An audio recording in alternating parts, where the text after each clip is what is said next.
And with that, I'm going to introduce our first speaker of the night.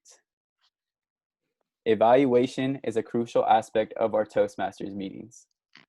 It's important for the speaker because it is one way for him to find out how he did or she did and what he can do to improve as a communicator. It is also important for the evaluator because it trains us to listen differently. We have to listen with the intention to provide a contribution to the speaker. The skills we learn as an evaluator translate very nicely to our daily lives when we're providing feedback to others. With it being so important, do you feel like you've equipped to evaluate effectively and correctly? Do you know the do's and don'ts when evaluating? Luckily for us, we have our president, Tan Tai, here tonight to share some tips with us on this very topic. Tan was once the first place winner in the evaluation contest in the club, the area, as well as the division level. He is working on level 4 of his dynamic leadership curriculum on Pathway. The title of his speech is The Do's and Don'ts of an Evaluation. He is asking for 13 to 15 minutes. He has budgeted sometimes at the end for questions and answers. With that in mind, please put your hands together and help me welcome Tan Tai. Yay!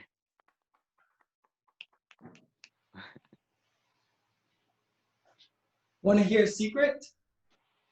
I recently discovered this myself. You ready? We will never see what we truly look like. I know, let me repeat that for you because it's not an exoteric comment. We will never see what we truly look like. Some of you are thinking to yourself, now that can't be true. I see myself in the mirror, I see myself in photos, I see myself in videos. And that is all true. We see ourselves through those mediums. And I invite you to consider that that is still not the true you. The way we see ourselves is dependent on the mirror or the quality of the camera. Have you seen yourself in the gym before? After I work out, I look at that gym, I'm like, whoa, look at those muscles, look at my calves. And then I go home to my skinny mirror, it makes my wife look so good, and I'm like, oh my God, what happened to my muscles? Oh, gone. We all look so much better nowadays with these high quality cameras. Now compare that to the cameras that were on those flip phones. What about the black and white cameras in the olden days? Unless we can take our eyeballs and take it out of our head and turn it around, we will never see what we truly look like. We can see everybody else, but not ourselves. Good evening, fellow Toastmasters and honored guests. Just like we cannot see our true self, we cannot know how we present it as a speaker. Just like the mirror, the audience's feedback, specifically the evaluation, is the closest that we'll get in terms of how we performed as a speaker. And I say the closest because that is one evaluation, one perspective of how you did out of many possible perspectives. So that is still not the absolute truth. And it is one very valuable evaluation nonetheless. And therefore, we should take it seriously. So I hope that I have set the stage for how important an evaluation is for you. Now, given that, therefore, as an evaluator, it is paramount that we bring our best to that evaluation. We owe it to the speaker. We got to make it count to make this an effective, a well-intentioned, and constructive feedback for the speaker. So how do you make it count?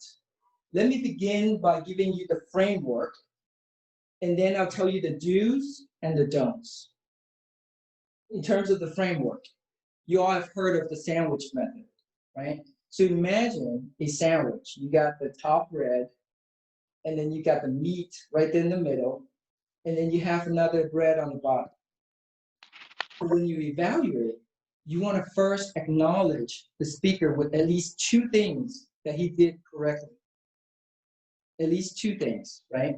And then now here comes the meat, and that's the constructive part. And this is very important, and it's for both the evaluator as well as the speaker. It is always about the action. It is never about the person or the speaker. Let me repeat that for you. It is always about the action that was ineffective or incorrect. It is never about the person that was wrong.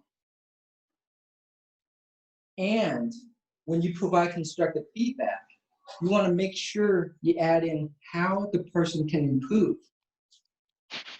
Example, I would evaluate you and say, hey, you have a lot of verbal crutches in your communication, such as ums or uhs.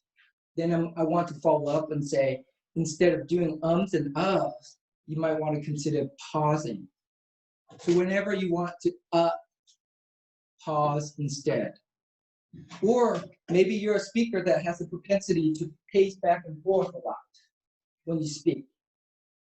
And so when I point that out to you, I would say, okay, so you might want to consider having a lectern or a podium or a music stand or maybe a table in front of you and plant yourself behind it. And once you get used to that, then now you can intentionally move about. You can move here to make a point, move back, move forward to emphasize the point, or move back to give the audience the space to think about the point that you just made. That is constructive feedback. And then you want to finish up with another point or 2 that the person did correctly. You end on a positive note. So that's the framework. That's the sandwich method. Now, what do we evaluate on? Well, before the speech, the speaker should have reached out to you and say, hey, this is how or what I would like to be evaluated on, X, Y, and Z. If the speaker doesn't do that, you should reach out and say, hey, speaker, how can I support you? What are you looking to develop in? How can I help you evaluate? And then if he shares something with you, that's what you want to evaluate on. If nothing is shared, or if you have already evaluated everything else that he said he wants to be evaluated, then go to those 3 basic components of a presentation. Do you remember what those are? Those are the body language, 55%, vocal variety, 38%, and the words, 7%. Those are the percentage of the importance of the 3 parts in a presentation. And so you want to focus your evaluation accordingly to those importance. In terms of body language, you can evaluate how the hand gesture is it within this windshield area. How about the eye contact? How about how he stands? Does he have hands in the pocket all the time? How is his movement? Is it intentional? Does it add value to the presentation? In terms of the vocal variety, is the guy speaking monotone? Or does he emphasize on certain words to make his point? Do you understand the words that are coming out of my mouth? Does the guy, that's from Rush Hour, Jackie Chan from Rush Hour, by the way. Do you understand the words that are coming out of the speaker? Is he using jargons a lot? Or is he using imagery words to help paint the picture for you? Evaluate on those. Or you can also evaluate on the structure of the speech, the beginning, the middle, and the end. Do they come together? How's the flow? How's the energy of the speech? Is it consistent with what he's trying to communicate? How's the call to action at the end? Is that effective? Does it achieve what he wants? Those are things that you can evaluate the person on. Now, in terms of the don't, there are 3 things that I see newer evaluators make mistakes on. The first thing, retell what was spoken. In other words, you go up there and you just tell what the guy had just spoken about. Oh, so you spoke about your dad, you spoke about your mom, and then you spoke about your kid. Wow, that's really good. Hello, I just told you that. I don't need you to tell me what I just told you. As an audience, I just heard the guy. I don't need you to tell me what he said. You are here to evaluate the person. Don't retell what he said. The second thing that people do wrong is to talk about what was said and then talk about their own experience, their own anecdotes. Hey, thanks for sharing about your trip to Tahoe last 2 weeks. I was there the same time 2 weeks ago with my dad, my dogs, and hey, did you go? Again, not germane to what you're doing here.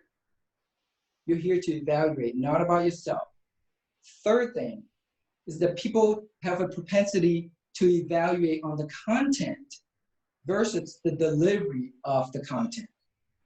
So for example, hey, when you were talking about the stars and the moon and the distance, I think you calculated wrong. I think they're much farther than that. Who cares? That's not important. What's important is how the delivery was. So for example, hey, when you were talking about the stars and the moon, I really liked those hand gestures. It really allowed me to see how small the star is compared to the moon and the distance between. That would be constructive. That would be effective. Or maybe the guy's supposed to be talking about serial killer, but he spends a lot of time on the victim. You can say, hey, you spend a lot of time on the victim. What I would have liked to hear. So what I would have liked is a suggestion, not a must, right? We provide suggestions. What I would have liked to hear is for you to perhaps spend time on telling the techniques that the guy uses so that it can, or the techniques that the guy uses to capture his victim. And that would bring the suspense level of your speech to the next level. That would be helpful. That's how you would want to evaluate, not on the content of the speech. So to recap, evaluation is very, very important to the growth of a speaker. Therefore, we want to bring everything we have to that job. And to bring everything, meaning to be present, both physically at the speech, as well as mentally to receive in what the person has just said. And you want to care personally. You want to evaluate from your heart, to contribute to the speaker to develop and to grow. You do want to use the sandwich method. You do want to evaluate them on the body language, the vocal variety, and the words, and the structure, as well as the hand gestures. But do not retell what he just said. Do not give your own stories, tell your own stories, and do not evaluate on the content. Now, if you were to put that into practice, and I invite you to try that in your next evaluation, I'm sure it'll bring your performance to the next level. And most importantly, your contribution to the speaker as well. That concludes my presentation, and now I open it up for your questions. Does anyone have any question about evaluation? Anything that you have tried in the past that didn't work, or maybe things that you'd like to share for everybody else? Well, Ken, Ray Keaton, I think you forgot one thing on your sandwich method, and that is the cheese. You talked about the bread on top and on bottom, but unfortunately, some evaluators have not just the meat, but they have the cheese. And now, what is the cheese? The cheese is when you incorporate in an evaluation something like, I could have never done what you did in that speech, or something like, I always like when you speak. That is not meat, that is cheese, because it does not give anything to the speaker. it doesn't belong in the sandwich because it makes it cheesy. So that's just my addition. I appreciate that, Ray. Any other comments from anyone else? Any question?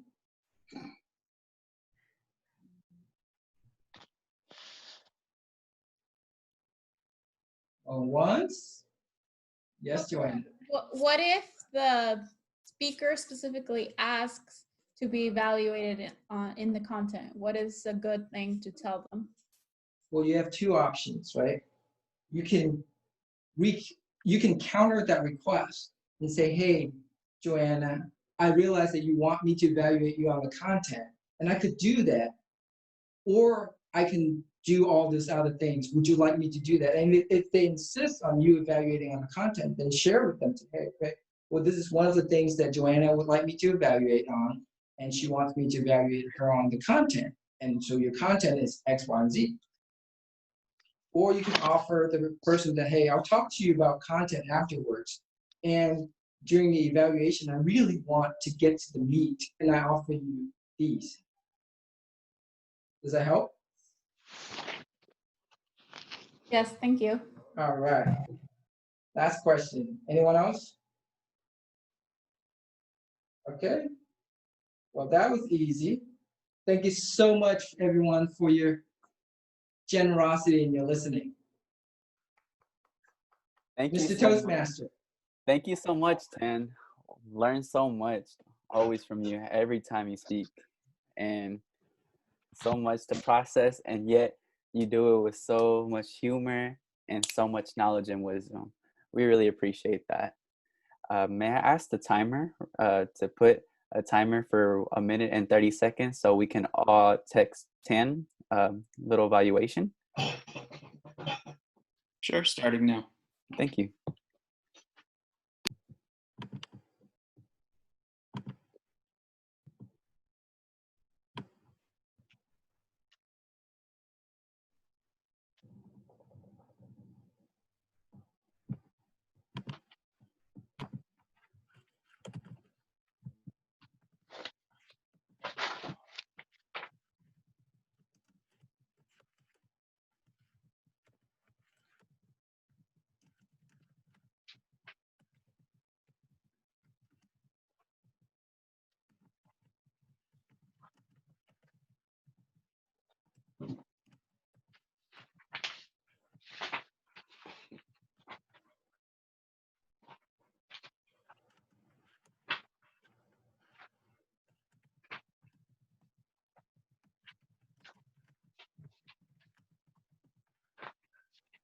Still recording.